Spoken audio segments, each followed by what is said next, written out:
Comment entraîner votre propre LoRa? Bien, pour cela, on va utiliser FluxGen et on va commencer par télécharger les images. D'abord, concernant les images, l'idéal serait d'avoir au minimum une dizaine d'images, et évidemment de la même personne. Non, car le but est d'entraîner LoRa à générer des images de cette personne, sous différents angles, poses et expressions faciales, n'est-ce pas? J'en mets 6 pour ce tuto, mais l'idéal serait au moins 10. Ok, notez qu'il faut 12 Go de VRAM minimum. Pas d'inquiétude, une 1070 ou équivalente devrait suffire. Voilà, j'ai ouvert ces 6 images. Comme vous voyez, c'est la même fille sous divers angles. De face, de côté, avec et sans casque, etc. Maintenant, on va configurer le LoRa. D'abord, on doit nommer notre LoRa, non? Ensuite, on va passer à la partie mot déclencheur, qui sera le mot qu'on utilisera pour se référer au LoRa qu'on a entraîné quand on parlera par exemple à Flux, non? Quand on s'adressera à Flux, on utilisera ce mot déclencheur pour qu'il comprenne qu'on parle de cette personne. Donc, je vous déconseille d'utiliser le même nom que celui du LoRa et aussi d'éviter un nom trop générique, ok? Pas juste fille,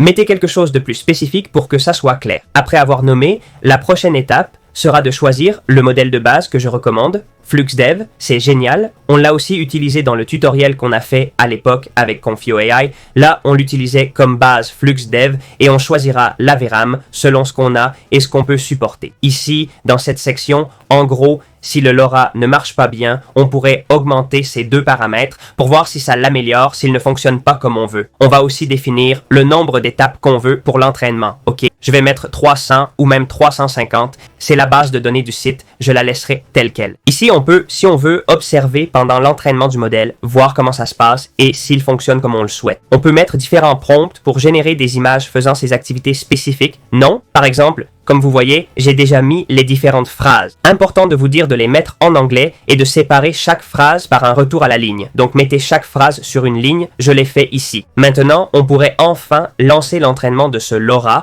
mais sachez que pour des cas plus spécifiques ou des cas plus complexes, où il pourrait avoir du mal à comprendre qu'est-ce que vous voulez entraîner, ajoutez de petites descriptions à chaque photo pour mieux les comprendre et enfin, on cliquera sur démarrer l'entraînement. Ensuite, on ira dans la section terminal où on verra le pourcentage d'avancement de l'entraînement du modèle et finalement, le LoRa sera entraîné. Maintenant, il faut aller dans Fichier, cliquer sur Voir dossier, puis sur Fluxin.sheet, ensuite sur Outputs et là, on trouvera le dossier Chica Tutorial qui est le modèle LoRa qu'on a entraîné.